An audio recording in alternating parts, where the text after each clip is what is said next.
Wilayah Magetan, Jawa Timur sebulan terakhir dilanda banjir besar mengakibatkan infrastruktur jalan rusak, bangunan rumah ambruk dan tergenang banjir, juga bencana alam tanah longsor. Menindaklanjuti hal itu, kantor SDA Sumber Daya Air DPUPR Magetan memastikan salah satu faktor penyebab banjir berdirinya bangunan permanen dibangun warga yang berdiri di atas sungai. Selain bangunan rumah hunian warga, juga warung, kios, tempat ibadah dibangun oleh warga tanpa izin, liar melanggar undang-undang. Dalam waktu dekat akan ditertibkan dinas terkait. Dijelaskan Yuli Iswahyudi, Kepala Bidang SDA DPUPR Magetan, penyebab banjir adanya bangunan liar menjadikan aliran air sungai terhambat dan meluber ke jalan serta rumah-rumah warga.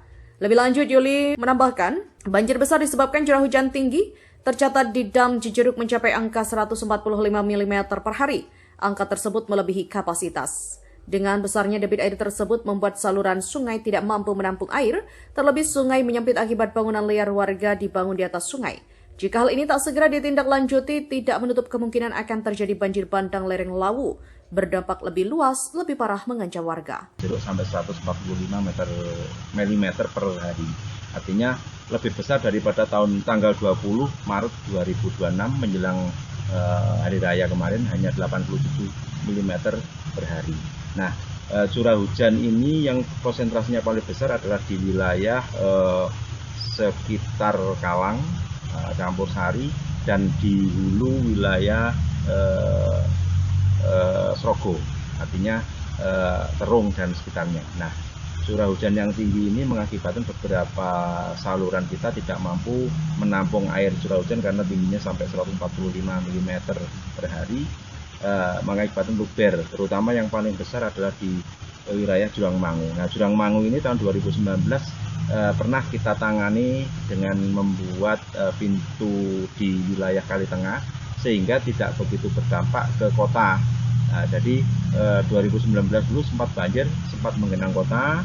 2020 kita bangun pintu untuk mengendalikan air ke kota. Nah, air dari yang paling besar di wilayah Jurang Mangu itu berasal dari Kali Londo. Nah, Kali Londo ini saluran alami dari wilayah Campur Sari atau Kalang menuju ke Jurang Mangu. Sedangkan air dari Dam Cijeruk sudah kita kendalikan atau ditutup sampai habis, hanya saluran Kali Londo yang besar menuju ke Jurang Mangu. Sedangkan untuk wilayah Samsat kemarin masih memang mengecil karena sudah ada beberapa upaya maupun kesepakatan. Kita sudah melakukan sosialisasi dengan warga Kepolorjo untuk menormalisasi saluran dari Kebaran menuju Samsat. Nah, di wilayah Samsat ini atau di wilayah Jalan Maijen Sungkono ya. Nah, ini memang ada kerusakan jalan karena memang limpasan air yang menuju ke arah Jalan Tripandita atau belakang tempat dinas itu agak besar. Karena memang curah hujan tinggi dan air sebagian besar diarahkan ke wilayah Tripandita ini. Itu mungkin yang bisa kita arahkan sementara. Selanjutnya kita akan mencoba untuk bersinergi dengan PU SDA Provinsi, BPWS dengan Solo untuk menangani wilayah yang terdampak curah hujan kemarin, terutama di wilayah kota. Karena wilayah kota saluran irigasi kita terbebani oleh drainase lingkungan. Nah, ini memang sebenarnya konsepnya tidak boleh irigasi itu dijadikan saluran drainase. Ada beberapa rekayasa yang memang harus dilakukan sebelum bercampur menjadi saluran drainase untuk di wilayah kota. Kalau bangunan tersebut sebenarnya memiliki izin apa liar juga? Beberapa lokasi memang ada bangunan tanpa izin. Mungkin nanti bisa dilihat salah satunya. Jadi ada pemanfaatan sepadan tanpa izin.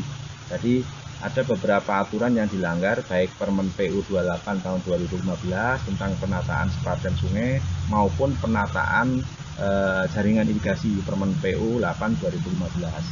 Nah, ini yang mungkin harus kita sampaikan ke masyarakat. Tidak serta-merta lokasi bangunan yang berada di saluran atau sungai itu menjadi hak milik.